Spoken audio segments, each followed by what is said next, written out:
আগামীকালের দৈনিক রাশিফল নিয়ে বিস্তারিত আলোচনা করব 12টি রাশির ভালো এবং মন্দ নিয়ে। এটা আপনাদের অতি পরিচিত প্রোগ্রাম। প্রত্যেকটা দিন দৈনিক রাশিফল নিয়ে আলোচনা করি আপনাদের অ্যালার্ট করার জন্য। আগামীকাল 2 মে শনিবার, প্রতিপদ তিথি, বিশাখা নক্ষত্র, ব্যাধিপাত যোগ ও জন্মরাশি তুলা। এবার 12টি রাশিকে নিয়ে বিস্তারিত আলোচনা করব। কোন কোন দিক থেকে ভালো, কোন কোন দিক থেকে খারাপ, সবটাই বোঝানোর চেষ্টা করব। কারণ প্রত্যেকটা দিন সকলেরই ভালো হতে পারে না, সকলেরই খারাপ হতে পারে না। খারাপ থাকবে, ভালো থাকবে, সব কিছু নিয়েই কিন্তু আমাদের চলতে হবে। তাই আমি প্রত্যেকটা দিন আলোচনার মাধ্যমে জানানোর চেষ্টা করি কি হতে চলেছে, ভালো না খারাপ। তারপর সেইভাবে যদি আপনি অ্যাপ্লাই করতে পারেন আপনার জীবনে, অর্থাৎ ভালোগুলো যদি লুফে নিতে পারেন, খারাপগুলো যদি আপনার জীবন থেকে সরিয়ে ফেলতে পারেন, তাহলে কিন্তু এই আলোচনা সার্থক হবে। কারণ কানে শুনে কখনো ভাগ্যের পরিবর্তন ঘটে না আপনার জীবনে যতক্ষণ অ্যাপ্লাই না করবেন। আর আপনারা না জানার কারণেই এই আলোচনার মাধ্যমে জানানোর চেষ্টা হয়। তারপরে সেইভাবে আপনাকে রেডি বা তৈরি রাখুন, ভাগ্য অবশ্যই বদলাবে।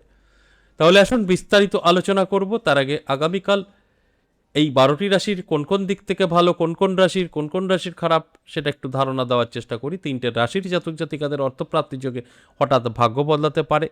4 রাশির জাতক জাতিকাদের শুভ কোনো খবর আসতে পারে। 5 রাশি অবশ্যই সাবধান থাকবে।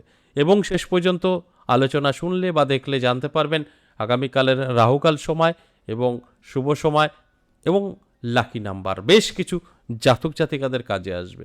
আলোচনা থাকবে, আলোচনা করব। তার আগে আমার সাথে কিভাবে যোগাযোগ করবেন সেই বিষয়টা একটু বলে নিই।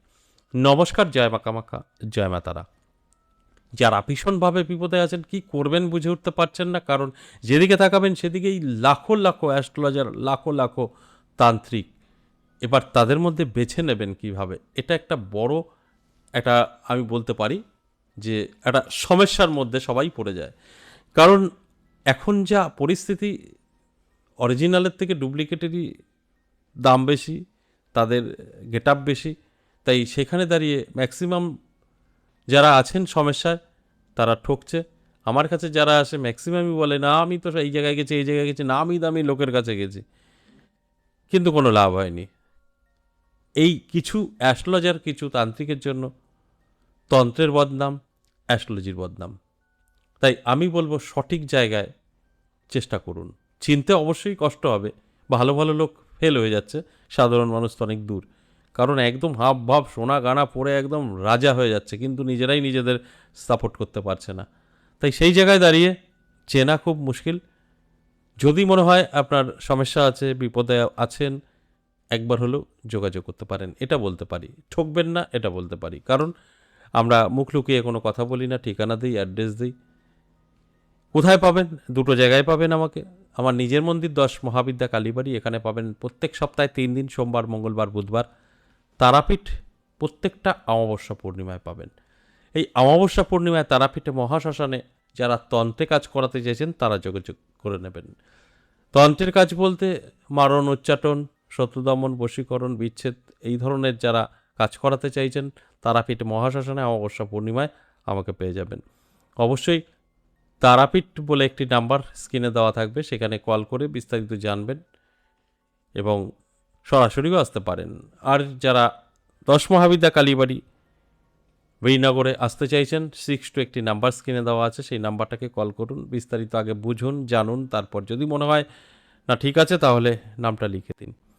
এছাড়াও যারা বহুদূর থেকে প্রোগ্রাম দেখছেন, আসা সম্ভব না, তাদের ক্ষেত্রেও বলবো আপনাদেরও কিন্তু যদি প্রয়োজন থাকে, আসার প্রয়োজন নেই, অনলাইনের ব্যবস্থা আছে। অনলাইন আপনি বাড়ি বসে আমার সাথে সাক্ষাৎ করতে পারবেন। এর জন্য অবশ্যই আপনাকে যোগাযোগ করতে হবে। 62 নাম্বারটাকে সেভ করে রাখুন, তারপর বিস্তারিত ফোন করে জেনে যদি মনে হয় না ঠিক আছে তাহলে নামটা লিখে দিন। আমি শুধু একটা কথা বলতে চাই, আপনার যদি প্রয়োজন থাকে অফলাইন বা অনলাইন সাক্ষাৎ আপনার সাথে আমার হবে, এতে কোনো সন্দেহ নেই। তাই যোগাযোগ অবশ্যই আপনি আমার সঙ্গে করতে পারবেন। এবার আসুন এক এক করে রাশিগুলো নিয়ে আলোচনা করি। দৈনিক রাশিফল নিয়ে 12টি রাশিকে আমি মেষ থেকে মিন এক একটা রাশি ধরে ধরে বলবো, এর মধ্যে কোনটা আপনার রাশি, আমি ভালো বলছি কি খারাপ বলছি সেইভাবে চলার চেষ্টা করুন। ভালো বলছি অবশ্যই অ্যালার্ট থাকুন, শুভ কোনো যোগাযোগ তৈরি হলে সেটাকে লুফে নিন, নিজের জীবনে অ্যাপ্লাই করুন। খারাপ কিছু বলছি আপনার রাশি, আপনি নিজেকে একটু গুটিয়ে রাখুন, সচেতন থাকুন, দেখবেন আপনার সঙ্গে খারাপ কিছু ঘটবে না। তাহলে আসুন এক এক করে সেই রাশিগুলো নিয়ে বলি। মেষ রাশির জাতক জাতিকাদের কিন্তু দারুণ সময়, প্রাপ্তিযোগ, হঠাৎ ভাগ্য বদলাতে পারে, বেশ কিছু অর্থ এসে হাতে ধরা দিতে পারে, যে অর্থ আপনার কিন্তু জীবন বদলে দেবে। তাই অ্যালার্ট থাকার কথা আমি বলি। অ্যালার্ট থাকলে আমার এই আলোচনাটা আপনি কিন্তু মিলিয়ে নিতে পারবেন এবং সেইভাবে চললে ভাগ্যের চাকা ঘুরবে। মেষ রাশির ওভারঅল কিন্তু ভালো যাবে, সেই দিক থেকে নিশ্চিত। এবার ব্যালেন্সটা আপনার উপরে নির্ভর করবে। বৃষ রাশির জাতক জাতিকাদেরও কিন্তু শুভ, সর্বকাজে সফলতা এবং প্রাপ্তিযোগ, হঠাৎ ভাগ্য বদলানো, কোনো না কোনো দিক থেকে কিন্তু অর্থ এসে হাতে ধরা দেবে, এটা অত্যন্ত শুভ। এর জন্য আপনার অ্যালার্ট থাকা প্রয়োজন আছে। অ্যালার্ট থাকুন, চোখ কান খোলা রাখুন, দেখবেন আমার এই কথাগুলো আপনি মিলিয়ে নিতে পারবেন। এরপর মিথুন রাশি। মিথুন রাশির শুভ কোনো খবর আসতে পারে, আটকে থাকা কাজ ক্লিয়ার হতে পারে এবং সর্বকাজে সফলতা। তাই মিথুন রাশির জাতক জাতিকাদের উদ্দেশ্যেও বলবো, অ্যালার্ট থাকুন, চোখ কান খোলা রাখুন, চেষ্টা পরিশ্রম করুন, ভাগ্য বদলাবে, এতে কোনো সন্দেহ নেই, কারণ আপনার সময়টাও কিন্তু ভালো।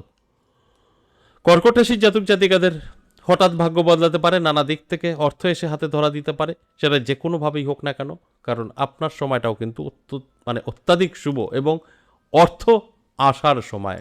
তাই প্রচুর অর্থ সমাগম আপনার কাছে কিন্তু হবে, সেটাকে ধরে আপনার জীবনে অ্যাপ্লাই করতে হবে। সিংহ রাশির জাতক জাতিকাদের সাবধান থাকতে বলবো, মানযশ খ্যাতি কমে যেতে পারে, একটু আতঙ্ক কাজ করতে পারে, ভয় কাজ করতে পারে, নানা দিক থেকে শত্রুর আপনার উপরে অ্যাটাকের কারণে। তাই অ্যালার্ট করাটাই আমার কাজ, অ্যালার্ট থাকলে সেফ থাকবেন। কন্যা রাশির জাতক জাতিকাদের ক্ষেত্রে বলবো শুভ, সর্বকাজে সাকসেস, সফলতা, আটকে থাকা কাজ ক্লিয়ার, বেকারত্ব দূর, এগুলো কিন্তু ঘটবে। এর জন্য অবশ্যই চোখ কান খোলা রাখুন, অ্যালার্ট থাকুন, দেখবেন আমার এই কথাগুলো আপনি কিন্তু মিলিয়ে নিতে পারবেন।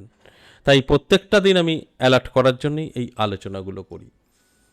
এরপর তুলা রাশি। তুলা রাশির জাতক জাতিকাদের সাবধান থাকতে বলবো। হঠাৎ করেই দেখবেন তুলা রাশির জাতক জাতিকাদের ক্ষতির সম্ভাবনা, ছোটোখাটো চোট লাগা, আঘাত লাগা, স্বাস্থ্যের প্রবলেম, এগুলো কিন্তু আসবে। তাই শরীরের যত্ন এবং রিচ খাবার থেকে দূরে থাকুন, অনেকটাই ভালো থাকবেন। তা না হলে কিন্তু সমস্যা আপনার বৃদ্ধি পাবে।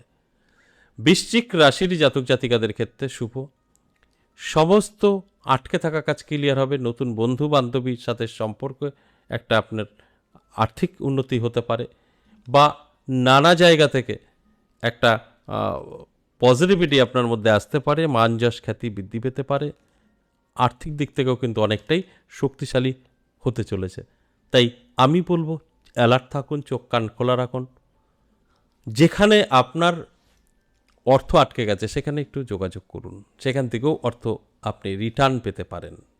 ধনুরাশির জাতক জাতিকাদের ক্ষেত্রে বলবো সাবধান থাকুন, আপনার শত্রু দ্বারা আপনার ক্ষতির সম্ভাবনা। ব্যবসা অবশ্যই নজর রাখার চেষ্টা করুন, ব্যবসায় ক্ষতির সম্ভাবনা, বন্ধু বান্ধবী দ্বারা ছোটোখাটো অশান্তি, ঝামেলা, সাংসারিক প্রবলেম আপনার হতে পারে। এর জন্য অ্যালার্ট থাকুন, চোখ কান খোলা রাখুন, দেখবেন আমার এই কথাগুলো আপনি মিলিয়ে নিতে পারবেন। মকর রাশির জাতক জাতিকাদের শুভ, সমস্ত দিক থেকে আকর্ষিত হবে, আপনি সকলের কাছে প্রিয় হয়ে উঠবেন, সম্পত্তি বৃদ্ধি পাবে এবং কোনো না কোনো জায়গা থেকে শুভ খবর এসে আপনার ভাগ্য বদলে দিতে পারে, এটা অত্যন্ত শুভ। তাই অ্যালার্ট করাটা আমার কাজ। অ্যালার্ট থাকুন, দেখবেন আপনিও বুঝতে পারবেন আপনার কি করণীয়। কুম্ভ রাশির জাতক জাতিকাদের কিন্তু সাবধান থাকতে বলবো। কুম্ভ রাশির জাতক জাতিকাদের অর্থ নষ্ট হতে পারে, ছোটোখাটো সমস্যা, অশান্তি তৈরি হতে পারে, বন্ধু বান্ধবী দ্বারা এই অশান্তির সৃষ্টি হতে পারে, যেখানে দাঁড়িয়ে অশান্তির কারণ কেচ কামারি পর্যন্ত যেতে পারে। তাই সাবধান থাকার জন্যই আমি অনুরোধ করব। সর্বশেষ মীন রাশি, দারুণ সময়, আপনার কিন্তু কোনো না কোনো জায়গা থেকে ভাগ্যের চাকা ঘুরে যেতে পারে, প্রচুর অর্থ হাতে এসে ধরা দিতে পারে, কারণ আপনার সময়টাও কিন্তু অত্যন্ত শুভ। এই যে মেষ থেকে মিন 12টি রাশিকে নিয়ে আলোচনা করলাম, সম্পূর্ণ অ্যাভারেজ এবং সর্বজনীন। এখানে কারোর ব্যক্তিগত জন্মছক বা হস্তরেখা বিচার বিশ্লেষণ করে আলোচনা করা হয়নি। সেক্ষেত্রে কিন্তু 50% লাভবান হবে, 50% নাও মিলতে পারে। প্রত্যেকটা আলোচনায় এই কথাগুলো কিন্তু আমি বলি। এবার আসুন আগামীকালের রাহুকাল সময়, অর্থাৎ অশুভ সময়, সকাল 8টা 19 মিনিট থেকে সকাল 9টা 56 মিনিট সময়টা রাহুকাল। এই সময় কোনো শুভ কাজ করা যাবে না, এছাড়া সারাটা দিন শুভ। এবার আসি লাকি নাম্বার। আগামীকালের লাকি নাম্বার 9, 7, 6 এবং 5। এই নাম্বারগুলো অবশ্যই 12টি রাশির জন্যই প্রযোজ্য। আশা করি বুঝতে পেরেছেন। আজ এ পর্যন্তই, আবারও আসবো নেক্সট ভিডিও নিয়ে। ততক্ষণ ভালো থাকুন।